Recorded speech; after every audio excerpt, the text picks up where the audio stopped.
Got a couple stand-up dates to remind you guys about. Every Tuesday night this month of November, we will be over at the Block in the Rio Rancho Bernalillo area.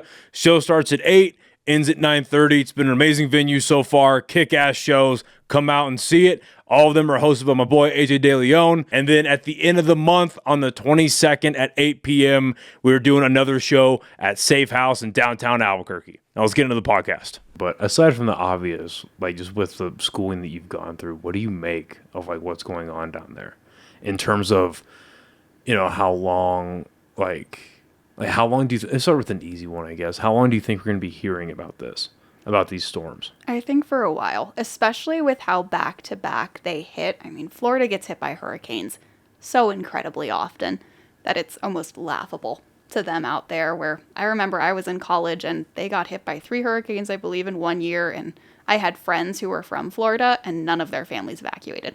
Right. So they're like, it's a category 2. We're fine. Yeah. Everybody calm down.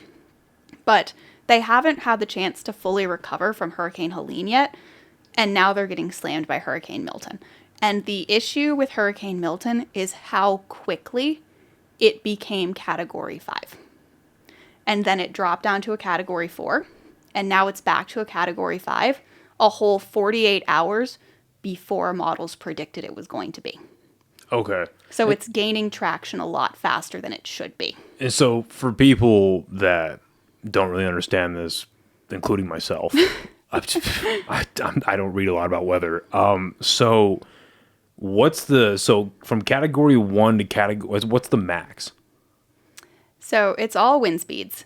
Like, is it like category 1, 2, 3 through what? Yes, it's category 1, 2, 3, 4, 5. Oh, so this is like 5 max categories. Oh, shit.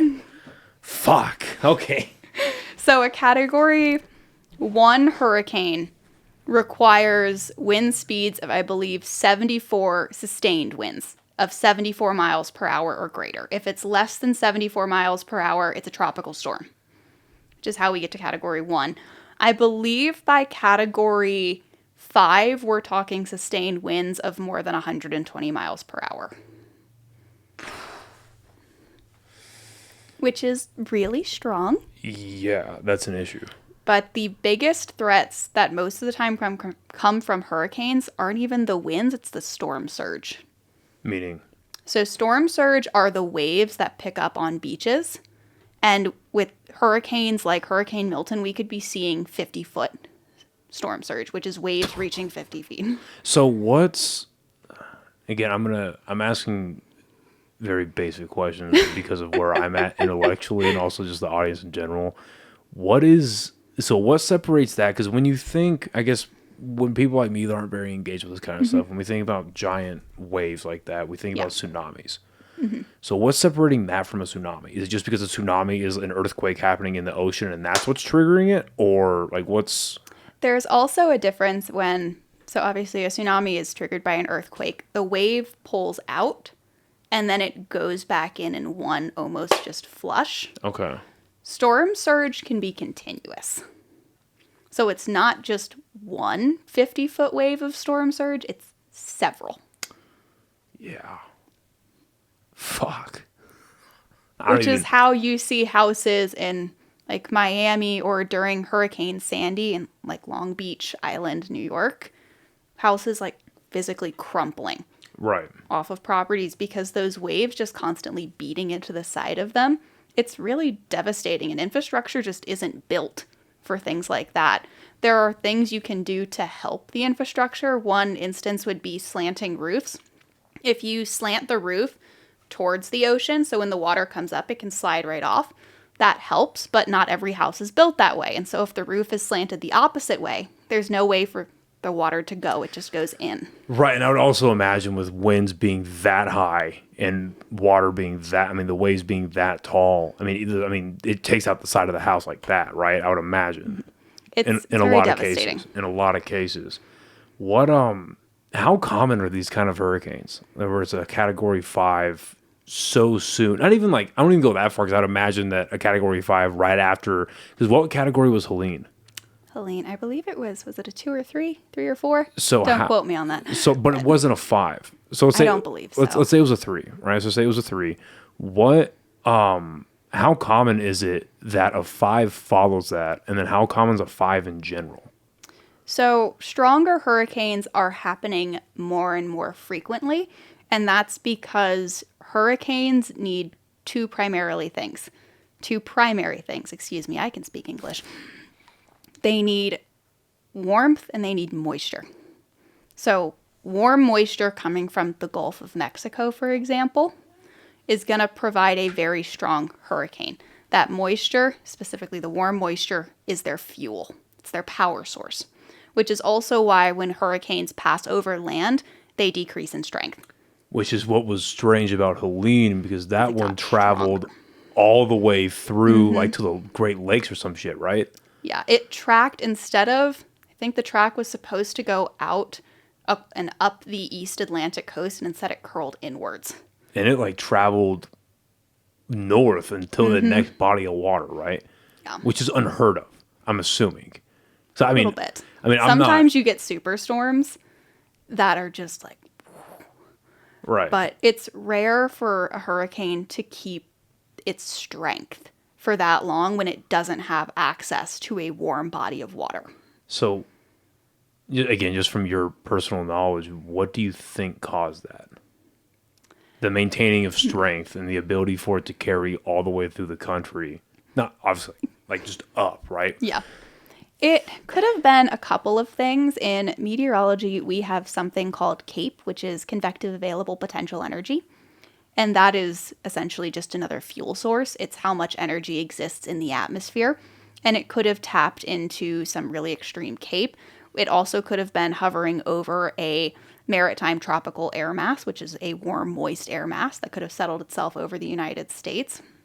And then the thing with Helene is that it was popping up a lot of supercell thunderstorms, which were causing all of the tornadoes and the really destructive damage, especially into like Asheville, Carolina, and really Appalachia as a whole, which is my old stomping ground. So I have a lot of friends out there who were doing wall-to-wall coverage and had cots set up in their newsrooms. So I just want to make sure I understood you properly. So potentially, right, not for sure, but potentially it would pick up on tornadoes that would basically help propel it forward. So the hurricane was spouting, I guess spouting isn't the correct word. It was causing supercell thunderstorms to form off of it. And those supercell thunderstorms were then creating the tornadoes, which was then causing the destruction that we saw.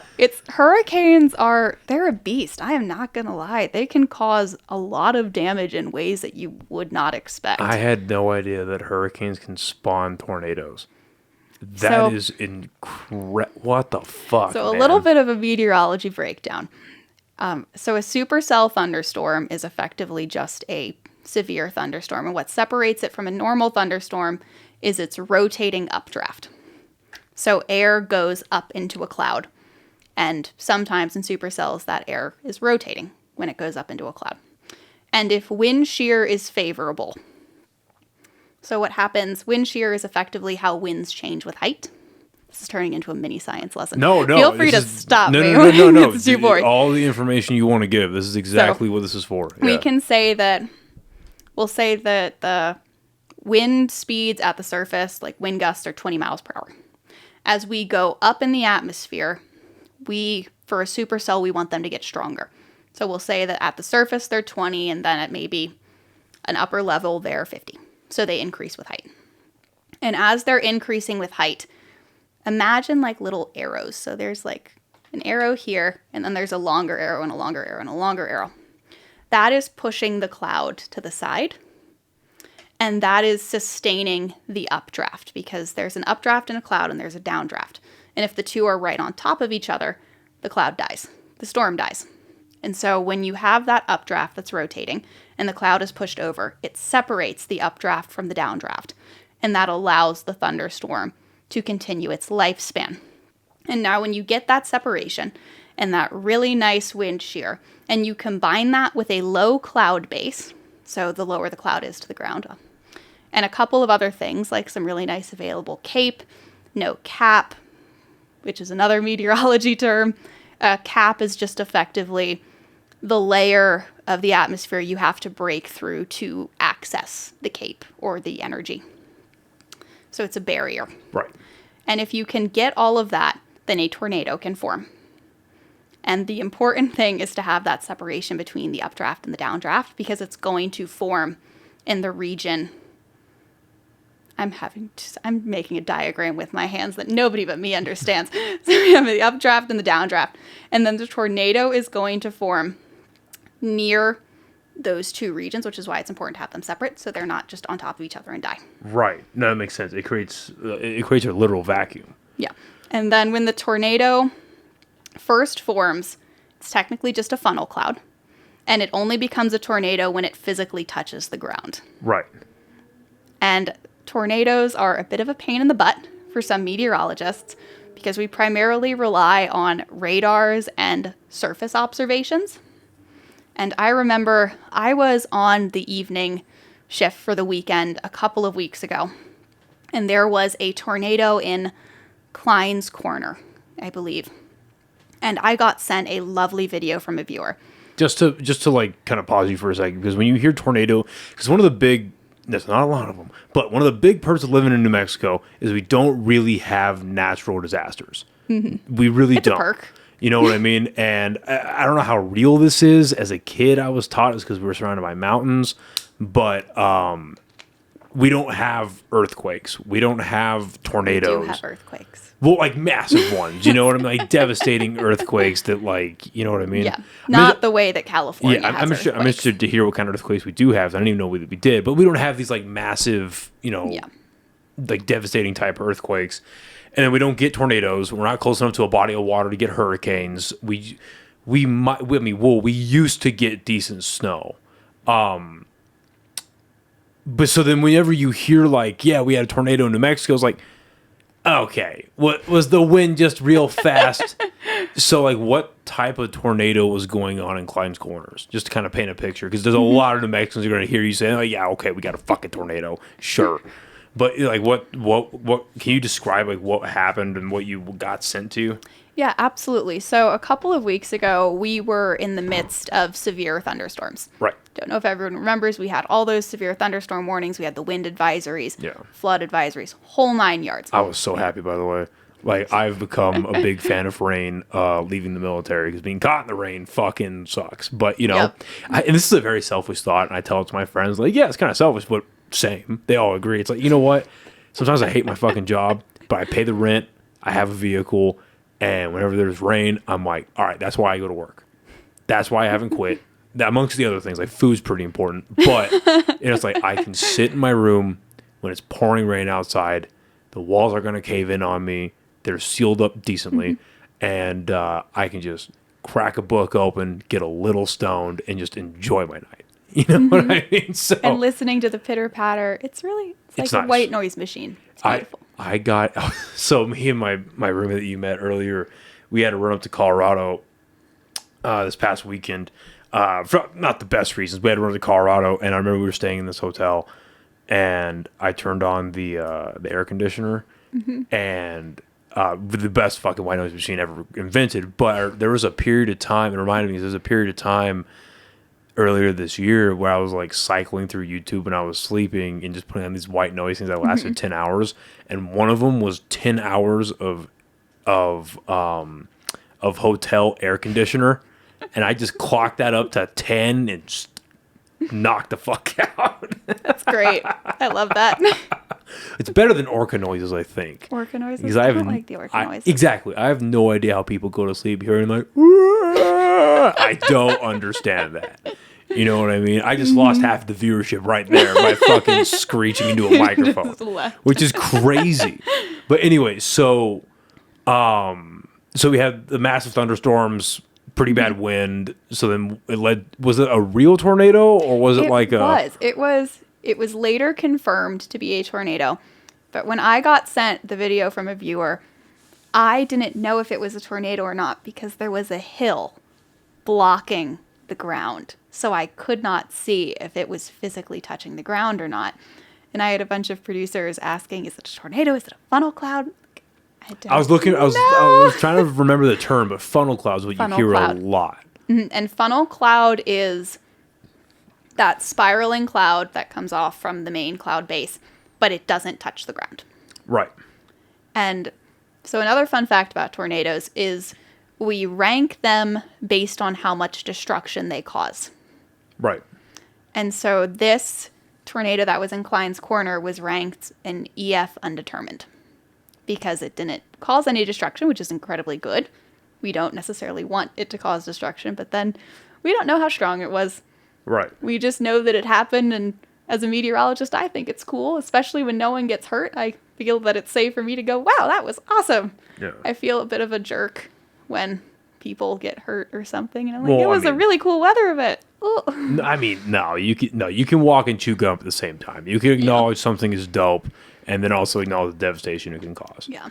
I mean, that's the easiest way I could apply that in my own personal life, just guns. I love guns. I love shooting guns. I don't own enough because I'm broke, but they are a fun time with the homies. But also, they can cause some pretty devastating things. Yeah. You can walk and chew gum at the same time. You know what I mean? So, kind of just to sidetrack off. So,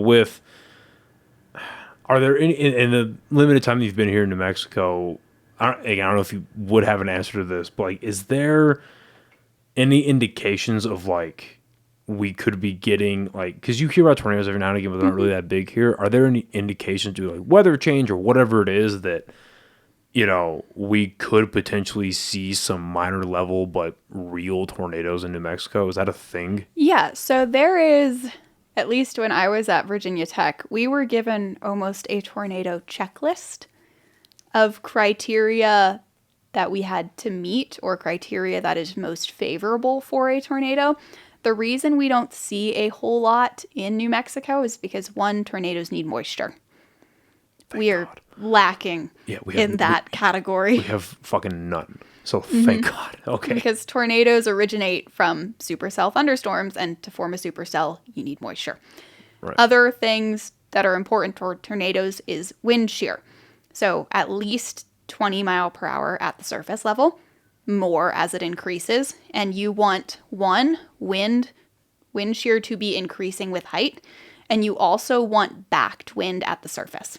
So we in the United States live in the zone of prevailing westerlies. So our wind typically comes from the west. If you want a tornado, you want that wind to start from the east and then switch to the west. So you get a wind profile that curves, and that's how you get that rotation. Which makes perfect sense. So, okay, so I think we're pretty okay. We're pretty okay. Cool. If we do get a few tornadoes, from at least what my chief Grant has told me, they happen way out in eastern New Mexico where nobody is. Yeah, that's true. Yeah, fuck you, Clovis. You hear that? I love you, Clovis. Please keep watching. One of my best friends lives in Clovis. That's funny. It's a sad little town. The only cool things that I found in Clovis, my best friend lives there, and then I half got one of my tattoos done out there. Okay. Because a friend of mine, her husband's an artist out there, and we bartered for a tattoo. I gave him some comic books and like a little collectible piece, and he didn't even finish the tattoo because I was bleeding too much. Oh. But because I got my so on my ankle I have the Ninja Turtles. Nice. But my skin around my ankle is just like right above it. It's like the lower foot or higher foot, lower leg, whatever. The skin around there is so thin, and I have fucking chicken legs, so it's so skinny down there that like I went twice out there to try to get the piece done, and he's like, "Yeah, dude, we might have to take like another session, if not one more." I was like, "Yeah, I'll be back." And I just never went back just because life got crazy and it hasn't stopped. Yeah, Clovis is a sad little place. Poor Clovis. So that's interesting. Interesting to learn. Okay, so originally talking about hurricanes. So now that I've gone on a very massive tangent, we can recur. Well, no. It's interesting because I had no idea that hurricanes can even spawn tornadoes due to weather activity. And then, a lot of people, including myself, we just think that hurricanes are just wet tornadoes, but it's a bit more complicated than that. So everything we just talked about. So with, when you have these different hurricanes happening in the same part of the country, is it common for them to happen back to back like that? And then how common? All right, so let's start with something easier.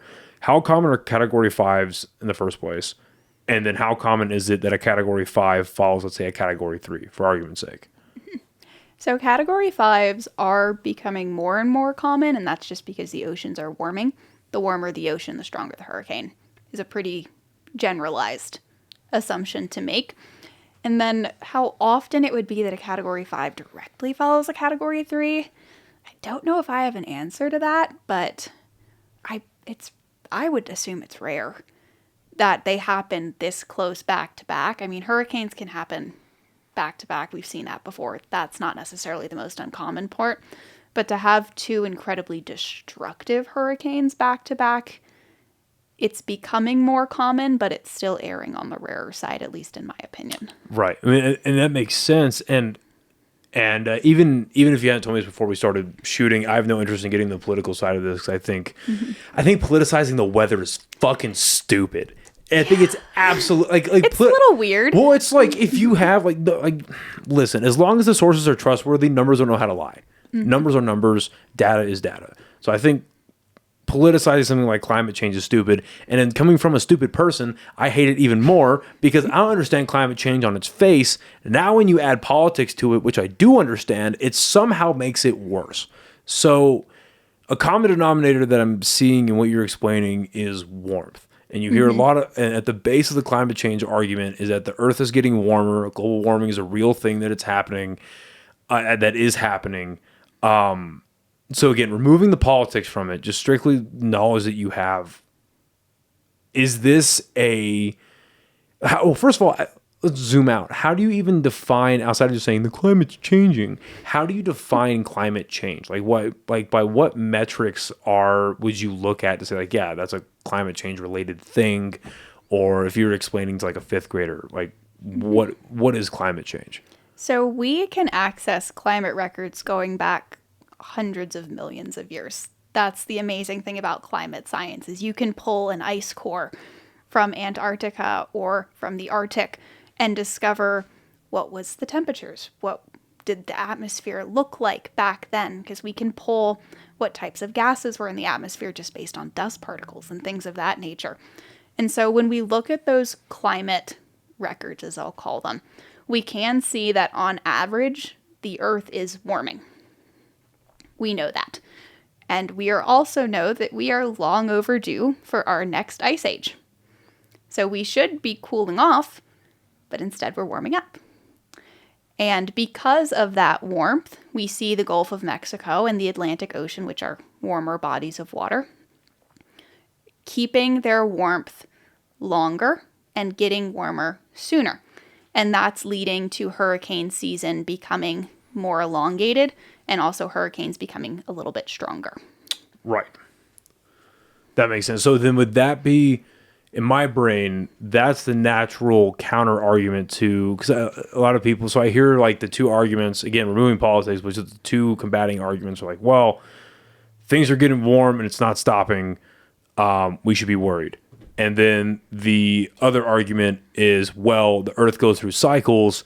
It's going to get warmer for a while. Then we're going to go back to the ice age. Then we're going to, to a cooler temperature. And it's swapping. It's a pendulum, right? Swinging left and right. But then with what you just said, the natural counter argument to that is, you're right. We do go through cycles, but this one ain't fucking ending. So now we have an issue. So is that the natural counter to that, I would say?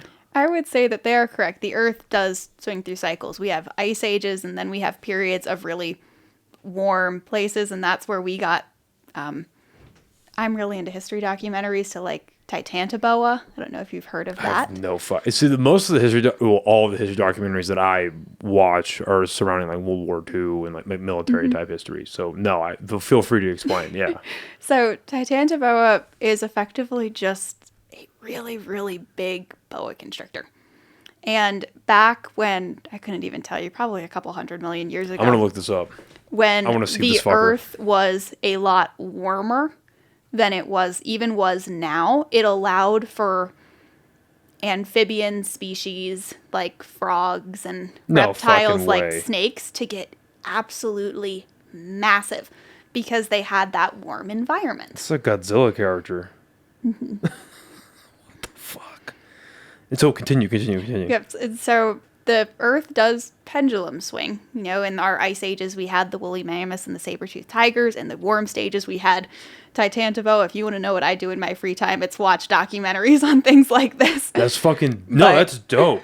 Good for you. Hey, there's a lot. There are some. You could be filling your brain with a lot of bad things. All right, this is fucking cool. That's crazy. So the Earth does swing, but right now we should be heading towards, at least scientists believe, most scientists believe we should be heading towards another ice age. But instead we're warming up, and a lot of people mark the Industrial Revolution as when the warming started, because that's when we started tapping into fossil fuels and things of that nature. Oh, the Industrial Revolution and its consequences. This episode of the podcast is brought to you by the amazing people over at Chop Chili Company. Guys, they are the original sponsor of this podcast, and I could not be happier to continue to be working with these guys. I get it. It's New Mexico. Everyone loves red, green, both. But this genuinely is my favorite brand of chili here in the state of New Mexico, and I love being able to partner up with these guys. They are absolutely phenomenal. Zane and the rest of the team at Chop Chili do an amazing job running that company, and they make an absolutely phenomenal product. And right now, they are running a very special promotional on their Instagram. Go check them out on Instagram. Go give them a follow. And as they post pictures with the hashtag Where's My Chili Challenge, if you can guess where in New Mexico that picture was taken, you can win not only free red or green chili, but also a free custom t-shirt directly from the company themselves. Again, go check them out on Instagram, give them a follow, check out their hashtag Where's My Chili Challenge. Win yourself some free chili, win yourself some free shirts. They are also available in Smith's, Albertsons, Sprouts, and a ton of other grocery stores in the state of New Mexico, as well as El Paso, and they are expanding out to West Texas. Again, thank you so much to Zane and the rest of his amazing team over at Chop Chili. Back to the episode. This episode of the podcast is brought to you by the amazing people over at High Desert Relief, a premier herbal destination right here in the state of New Mexico. They have extremely well-trained and knowledgeable staff that are more than happy to help you find what you're looking for or try something that you maybe have never thought of before. They have 2 locations right here in Albuquerque and a 3rd in Santa Fe. All 3 will be listed in the description of this episode below. All 3 locations offering legendary products at absolutely legendary prices, including this awesome merch that they were so kind enough to give me. They can be found at all 3 of the locations. Again, big thank you to all the people over at HDR. Back to the episode.